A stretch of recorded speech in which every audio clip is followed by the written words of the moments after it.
Hello friends, कैसे हैं आप सब। आशा करते हैं आपकी तैयारी बहुत अच्छी चल रही होगी। तो आज के सेशन में हम बात करेंगे कल्चर पर्सनैलिटी स्कूल की, या जिसे हम साइकोलॉजिकल एंथ्रोपोलॉजी भी कहते हैं। तो अभी तक जितनी भी थियरीज के वीडियोस देखे आपने या जो क्लासेस में सुना, आई होप कि उससे बहुत सारी चीज़ें क्लियर हो गई होंगी आपको। और ऑथर्स के नेम और बुक्स का नाम और पब्लिकेशन वगैरह इसको कई बार देख लीजिएगा, इसको बार बार पढ़िएगा और इसी तरह से फ्रेमवर्क बनाते हुए अपनी स्टडी करिए। ठीक है, इससे आसानी हो जाएगी और at the end of the day कि on the eve of examination night आप इसको रिवाइज भी आसानी से कर पाएंगे। ठीक है, तो इसी वर्ड्स के साथ शुरू करते हैं। जो कल्चर पर्सनैलिटी स्कूल था ना, एक्चुअली ये वर्ल्ड वार की देन है।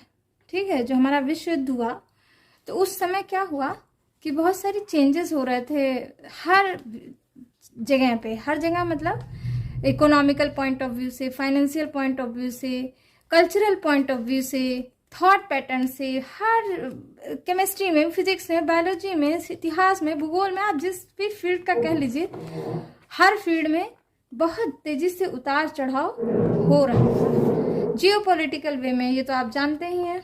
ठीक है, तो इसमें क्या हुआ कि एकदम से सुपर पावर ही पूरा कंट्री का बदल गया। जहां पहले रसिया था, अब यूएस बन के निकल आया। ठीक है, तो यूएस हो गया सुपर पावर। तो अभी तक आपने क्या देखा था, स्ट्रक्चरल स्कूल की बात करी थी हमने प्रीवियस सेशन में, जिसमें हमने एडमंड लीच, क्लाउड लेवी स्ट्रास, ठीक है, इसके पहले फ्रेंच बॉस, क्रोएबर, इन लोगों की बात करी थी।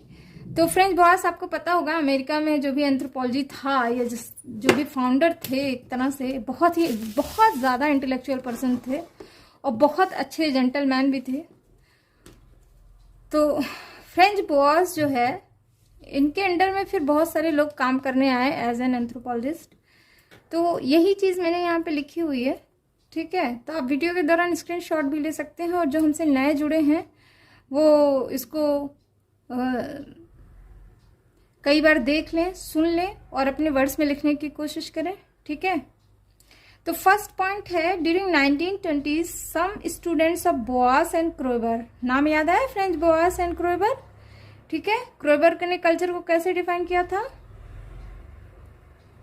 Culture is a super organic, जिससे मैन बॉर्न भी होता है, मैन डाई भी करता है। आप प्रीवियस वीडियोस जरूर देखिए, उसे सुनिए और कई बार पढ़िए, अपने नोट्स बनाइए। कई बार मैं ये चीज कहती हूँ क्योंकि यहाँ पर मैं एक्टिव हूँ, आप पैसिव है, तो आपको एक्टिव होना पड़ेगा। जब आप खुद से लिखते हैं ना, तो वो दिमाग में एकदम से प्रिंट हो जाता है। ठीक है, तो जो 1920 के आसपास क्या हुआ कि कुछ स्टूडेंट थे बॉस के और क्रोबर के, जिनका नाम था Ruth Benedict, Margaret Mead, Linton, Cora DuBois वगैरह। ये बहुत ही क्रिटिकल हुए किस सिद्धांत के, इवोल्यूशनिज्म के लिए, बोरोइंग के लिए, डिफ्यूजनिज्म के लिए, माइग्रेशन के लिए, फंक्शन, सोशल स्ट्रक्चर, ये सब चीज के लिए बहुत ज्यादा क्रिटिकल थे। वो इसको बिल्कुल भी एक्सेप्ट नहीं कर रहे थे, उन्होंने इसकी जम के आलोचना की। ठीक है, और उन्होंने बताया कि ये सब ट्रेडिशनल अप्रोच हैं एंथ्रोपोलॉजी के। ठीक है, तो इस तरह से उन्होंने क्रिटिसाइज तो कर दिया, लेकिन कैसे किया, किस बेसिस पे किया, ये आगे हम समझेंगे। इनके हिसाब से क्या था कि these anthropological theories of culture and society could not lead any basic understanding of cultural practices. कि जो ये सारे अभी तक हम पढ़ते हुए आए हैं, इवोल्यूशनिज्म, माइग्रेशन, डिफ्यूजनिज्म, फंक्शनलिज्म, ये सारे क्या हैं, कल्चर और सोसाइटी के लिए को समझने में हेल्प नहीं कर रहे हैं। ये कल्चर प्रैक्टिसेस के बेसिक अंडरस्टैंडिंग के बारे में बिल्कुल नहीं बता रहे हैं। क्या उसके बेसिक अंडरस्टैंडिंग हो सकती है, उसके धरातल में क्या चल रहा है, वो नहीं बता रहे हैं। ठीक है, अकॉर्डिंग टू देम, क्या according to them, according to culture personality school, या जो ये लोग थे मार्गरेट मीड के लोग, इनके हिसाब से क्या था, cultural practices were nothing but the character और टेम्परामेंट और personality of a member of a particular group.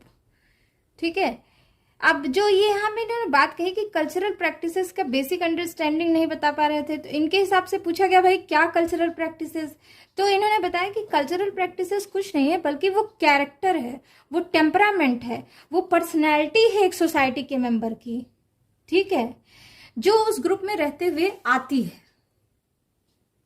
समझ रहे हैं,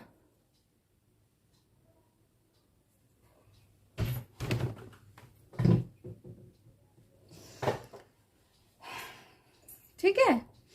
तो जैसे कि जापानीज एक कैरेक्टर है, रशियन एक कैरेक्टर है, हिंदुस्तानियों का अपना एक कैरेक्टर है, पाकिस्तानियों का अपना एक कैरेक्टर है। तो as a member of that society everyone has a particular kind of personality, everyone has a particular kind of permanent character. तो वो जो कैरेक्टर है उसको इन्होंने कहा these are the cultural practices, जो कल्चर में रिफ्लेक्ट होता है, ठीक है, जो उनके पर्सनालिटी में रिफ्लेक्ट होता है। तो यही बात उन्होंने कही कि द नेक्स्ट पॉइंट है the cultural practices were different from different group, ठीक है। यही बात अभी मैं अलग अलग डिफरेंट ग्रुप के लिए कल्चरल प्रैक्टिसेस या पर्सनैलिटी या एटीट्यूड अलग अलग होता है। They arrived at conclusion that differences in cultural practices और पर्सनैलिटी ट्रेट और पैटर्न ऑफ बिहेवियर, ये सब जो मिला के among different group were due to difference in culture. ये जो होता है ना अलग अलग, जैसे रशियन अलग तरह से बिहेव करेंगे, फूड हैबिट्स अलग है, रिलीजियस पॉइंट ऑफ व्यू, ये सारी चीजें अलग है। जैसे हमारे आसपास के साउथ एशियन कंट्री का देख लीजिए, अलग अलग अलग, इवन कंट्री का क्या, हमारे आसपास का ही देख लीजिए, हर 100 किलोमीटर पे कल्चर ही चेंज हो जा रहा है, ठीक है। बात बोली व्यवहार सारा चीज चेंज हो रहा है। तो ये क्या है, ये उस मेंबर का उस कल्चर में रहने की वजह से आ रहा है। ये जो पर्सनालिटी ट्रेट डेवलप हो रही है, पैटर्न ऑफ बिहेवियर बन रहा है, वो due to difference in culture बन रहा है, ठीक है। In their views it was culture which influence the practices. इनके हिसाब से क्या था कि जो एटीट्यूड डिफरेंट दिख रहा है, जो कल्चरल प्रैक्टिसेस या पर्सनैलिटी या एटीट्यूड दिख रहा है, परमानेंट कैरेक्टर दिख रहा है, वो ड्यू टू द कल्चर दिख रहा है। कल्चर इन्फ्लुएंस द पर्सनैलिटी, ठीक है, टेम्परामेंट और personality of group member. In other words culture plays significant role in personality formation. या इसको कह सकते हैं कि कल्चर किसी ग्रुप के मेंबर के पर्सनैलिटी फॉर्मेशन को पर्सनैलिटी फॉर्मेशन के लिए बहुत इंपॉर्टेंट रोल प्ले करता है। इसीलिए शायद इसीलिए हम इसको कहते हैं कल्चर पर्सनैलिटी स्कूल या साइकोलॉजिकल एंथ्रोपोलॉजी। साइकोलॉजिकल भी क्यों कहते हैं ये मैं थोड़ा सा आगे बताऊंगी, क्योंकि कहीं ना कहीं कल्चर भाई, अभी इसके पहले भी आपने पढ़ा था ना साइकोसोमैटिक स्ट्रक्चर, कि भाई उनका लिंग्विस्टिक कैसे चेंज होता है, उनकी कैसे उनका कॉग्निटिव लेवल पे आके बात हो रही है कि ठीक है स्ट्रक्चर कैसे बदल जाता है। तो सारा कुछ किस में रिफ्लेक्ट हो रहा है, कल्चर में रिफ्लेक्ट हो रहा है, ठीक है।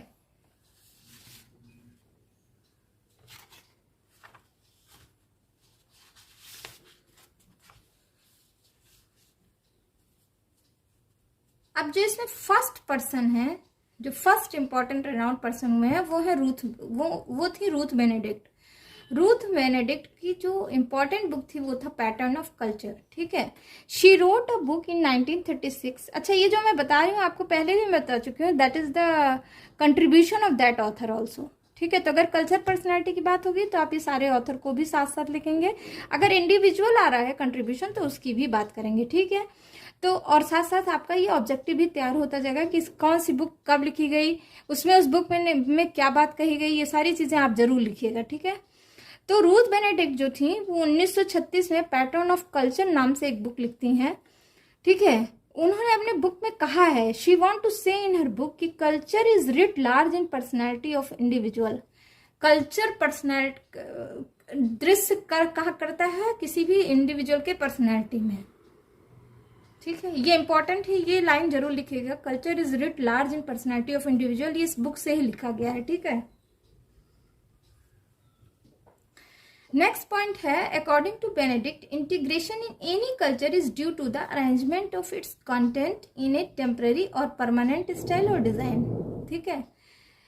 बेनेडिक्ट के हिसाब से क्या था, किसी कल्चर का इंटीग्रेशन तब होता है जब उसके सारे कंटेंट एक अरेंजमेंट में आ जाते हैं, या तो टेम्पररी रहते हैं या तो परमानेंट, या एक डिजाइन बना लेते हैं। This arrangement is called pattern of Benedict. इन्होंने अपना ही नाम दिया था इसको कि जो अरेंजमेंट दिखता है कल्चर में वो उसको कह देते हैं पैटर्न ऑफ बेनेडिक्ट, ठीक है। दिस इज पर्टिकुलर स्टाइल और design in every part of culture, ठीक है।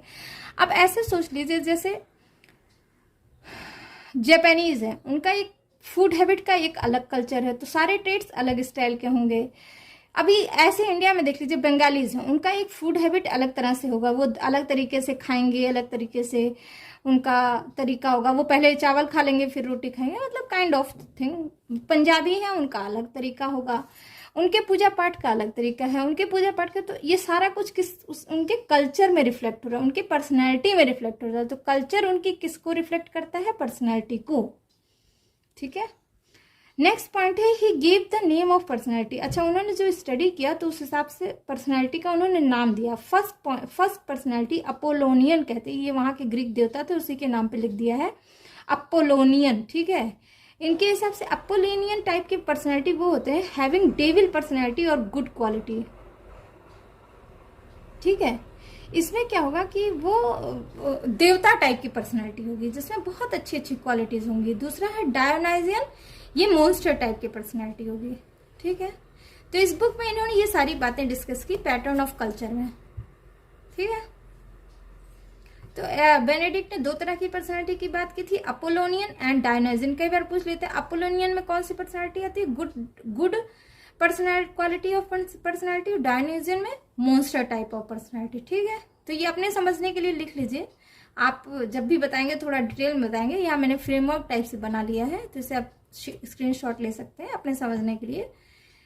नेक्स्ट पॉइंट है इन हिज बुक, इनकी एक और बुक थी क्राइसेंथेमम एंड सॉर्ड, बहुत इंपॉर्टेंट एंड बहुत अच्छी book, you must read book.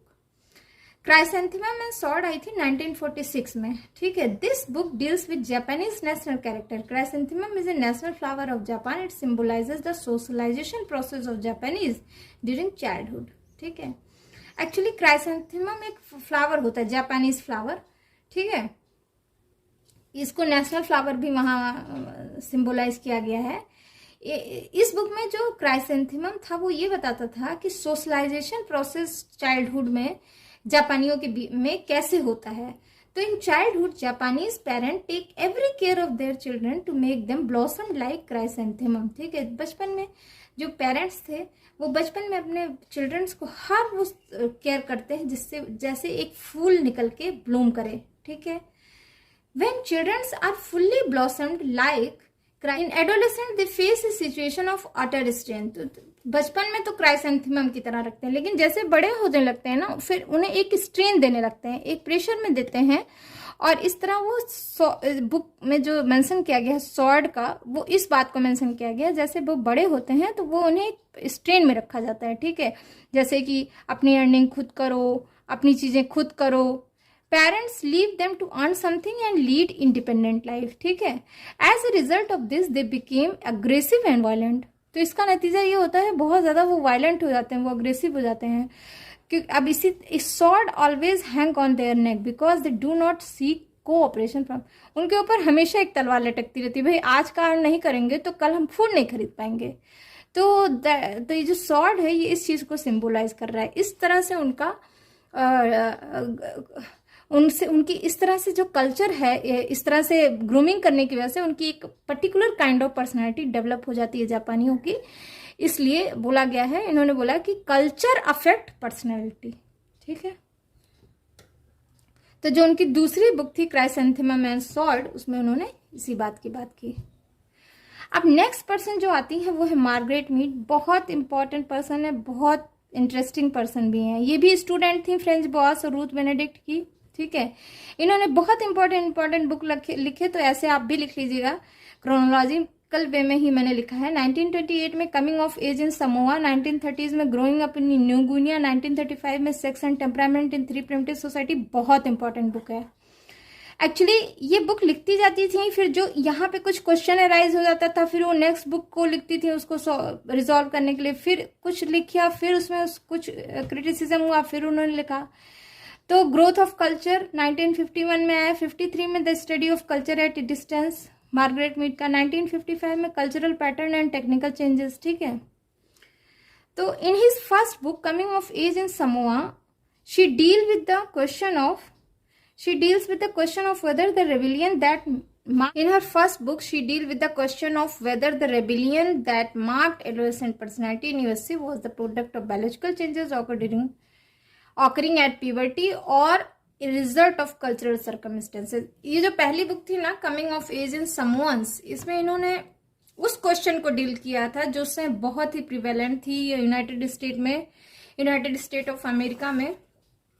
जो यूथ थे ना वो सुसाइड कर रहे थे, और जो गवर्नमेंट थी वो ये मानती थी कि ये चूंकि एडोलेसेंट फेज में बहुत सारे फिजिकल चेंजेस आते हैं, बायोलॉजिकल चेंजेस आते हैं, तो वो फेस नहीं कर पाता है। एक यूथ एडोलेसेंट फेज में वो बच्चा फेस नहीं कर पाता, तो वो इस चीज को कोप अप नहीं कर पाता और वो सुसाइड कर लेता है। इसी बात को इसमें इन्होंने क्वेश्चन को अराइज किया था कि क्या ये जो प्यूबर्टी का फेज है ये ड्यू टू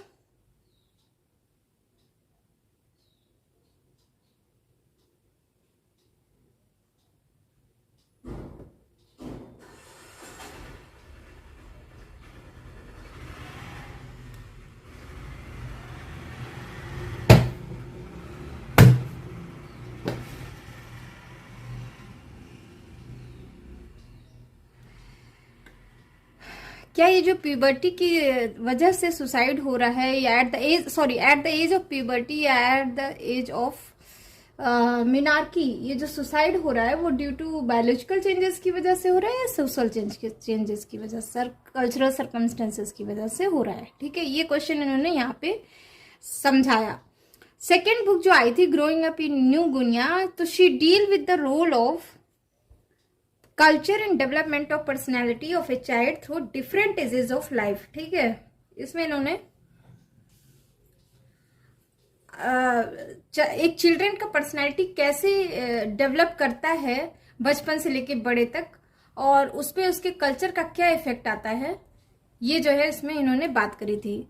तीसरी किताब में sex and temperament in 3 primitive societies Mead compared 3 different culture namely Arapesh, Mundugumor and Tchambuli. ठीक है, ये याद रखिएगा, ये तीनों सोसाइटी का नाम, कम्युनिटी का।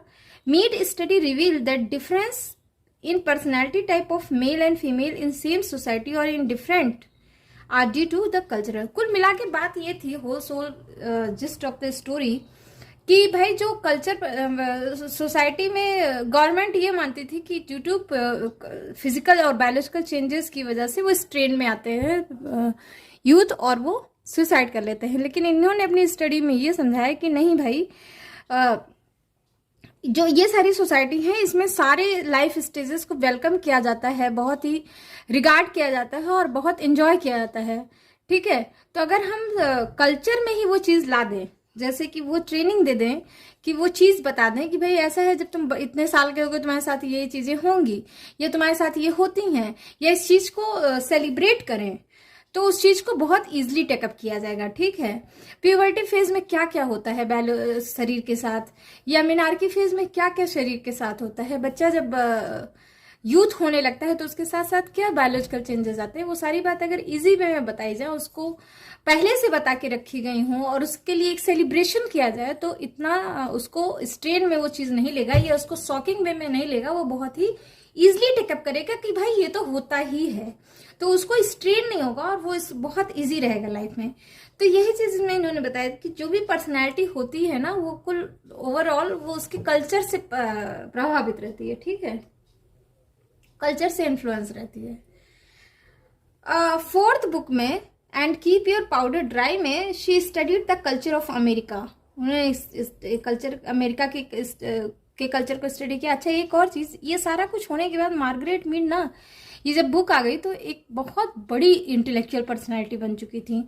तो जो भी अमेरिकन गवर्नमेंट में उस समय पॉलिसी प्लान किए जाते थे उसमें मार्गरेट मीड का भी रोल होने लगा, उनसे भी पूछा जाने लगा, उनको भी शामिल किया जाने लगा। ठीक है, the study of culture at a distance में इस बुक में इन्होंने बताया है deal with the methodology of national character as reflected in the personality of the inhabitant of a nation.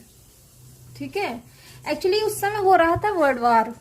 ठीक है, जैसे रूथ बेनेडिक्ट में आपने देखो तो क्राइसेंथेमम एंड स्वॉर्ड में, तो ये क्या करते थे, वहां तो जा नहीं पाते थे जहां पे, तो गवर्नमेंट क्या करती थी, हायर कर लेती थी एंथ्रोपोलॉजिस्ट को। ठीक है, वो ले जाती थी, तो जो सैनिक पकड़े जाते थे, जो बहुत सारे दूसरे देश के सैनिक पकड़े गए और उन्हें रख दिया गया, तो उन्हें म्यूजियम में रख दिया जाता था। ठीक है, और उनकी स्टडी की जाती थी कि वो किस पर्सपेक्टिव में क्या सोचते हैं, क्या करते हैं, कैसे। तो जो रूथ बेनेडिक्ट थी ना, वो उन्होंने इसी तरह से पूरे जापान की स्टडी करी थी। क्योंकि वो क्या था कि उन्होंने क्या किया था कि सारे जो कैदी पकड़े गए थे ना, उनको स्टडी किया, स्टडी करके बताया कि भाई जापान में ऐसे ऐसे होता है, ठीक है। और इस तरह से जो गवर्नमेंट की वो हेल्प कर रहे थे, ठीक है। तो ये सारी चीजें थी। इसी तरह इन्होंने भी बताया, मार्gaरेट मीड ने, कि जो नेशनल कैरेक्टर होता है ना, उसके रहने वाले लोगों में, उस देश के रहने वाले लोगों की पर्सनैलिटी को बनाता है। तो इस पूरे जो पर्सनैलिटी बन के निकल के आती है, Japanese character, American character, European character, वो एक जर्मन कैरेक्टर, वो उसके देश का नेशनल कैरेक्टर कहा जाता है, ठीक है। तो ये तो हो गए हैं मार्gaरेट मीड। नेक्स्ट पर्सन जो आते हैं Ralph Linton, internationally renowned anthropologist of America. इनकी इंपॉर्टेंट बुक थी the study of man 1936, cultural background of personality 1937 में आई थी, ठीक है। तो जो फर्स्ट बुक है 1936 वाली, the study of man, he clearly shown the adaptation of cultural trait in American culture. वही चीज उन्होंने किया था कि कैसे कैसे कल्चरल ट्रेट को अडॉप्ट किया गया अमेरिकन कल्चर को। He deal with status and role, बहुत इंपॉर्टेंट है, कई बार पूछता है रैल्फ लिंटन का कंट्रीब्यूशन या स्टेटस एंड रोल पे शॉर्ट नोट ही पूछ लेता है। तो इसमें इन्होंने बताया कि रोल मतलब क्या होता है, rule of behaviour attached with a given status और सोशल पोजीशन। रोल वो होता है कि जैसे मैं एज अ मदर क्या रोल परफॉर्म करती हूँ, एज अ मेंटोर क्या रोल परफॉर्म करती हूँ, एज एन एजुकेटर क्या रोल परफॉर्म करती हूँ। तो ये हमारे सोशल स्टेटस से, सोशल पोजीशन से जुड़ा हुआ है, ठीक है। He divided into ascribed role and achieved role. इस बेसिस पे इन्होंने दो तरह के रोल को डिवाइड किया है। एस्क्राइब्ड रोल वो होते हैं जो बर्थ से डिटरमाइन कर दिए जाते हैं। बाय बर्थ मैं एक डॉटर हूँ, बाय बर्थ मैं एक डॉटर हूँ, एक विमेन हूँ, ठीक है। लेकिन अचीव्ड रोल क्या है, अचीव्ड रोल मैं एक मेंटोर हूँ, एक एजुकेटर हूँ, ठीक है।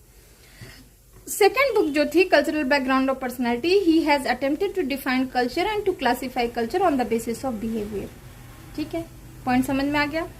According to Linton, culture may be defined as some total of knowledge, attitude and natural behavior patterns shared and transmitted by the member of a particular society. ये important रखिएगा। Culture lintel के हिसाब से culture क्या था, culture इनके हिसाब से वो पूरा टोटल नॉलेज था, एटीट्यूड था, नेचुरल बिहेवियर पैटर्न था, जो शेयर किया जाता था और ट्रांसमिट भी किया जाता था उस पर्टिकुलर सोसाइटी के मेंबर्स के द्वारा। समझ गए। नेक्स्ट पर्सन आते हैं कोरा डुबॉय। कोरा डुबॉय ने मॉडल पर्सनालिटी का कॉन्सेप्ट दिया था। इनकी बुक थी पीपल ऑफ एलोर 1944 में। Studied complete ethnography of Alor. Alor एक आइलैंड था, थ्रू लैंड फील्ड वर्क करे हुए थे। ही collected a number of biographies and dream. इन्होंने क्या किया था, बहुत सारे बायोग्राफीज और ड्रीम को कलेक्ट किया था। He applied a number of psychological technique. Actually by ये स्टडी किए हुए थे साइकोलॉजी का। तो शी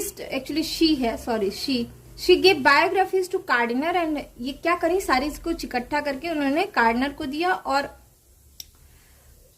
ब्लाइंड में रखा। ब्लाइंड मतलब उन्होंने ये नहीं बताया कि ये किस कम्युनिटी का है, किस तरह के लोगों का है, बस उन्होंने सारा कुछ इकट्ठा किया था जो बायोग्राफीज और ड्रीम थे और उनको दे दिया कि भाई ऐसे इसको एनालाइज करिए। तो फिर एनालाइज करिए तो जो जितने सारे एक्सपर्ट्स थे वो सारे एक ही कंक्लूजन पे पहुंचे जिसको उन्होंने नाम दिया मॉडल पर्सनालिटी, ठीक है।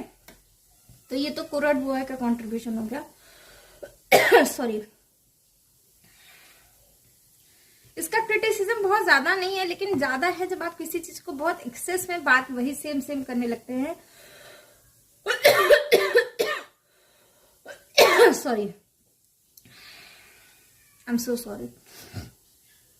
आप जब किसी चीज के लिए फ्लेक्सिबल नहीं होते हैं तो वो चीज क्रिटिसाइज जरूर होती है। तो यही बात यहाँ पे हुई। It is totally depend on the expert of psychodynamics. आप देख रहे हैं कि साइकोडायनेमिक्स ये चल रहा है कि भाई कल्चर साइकोलॉजी बना रही है।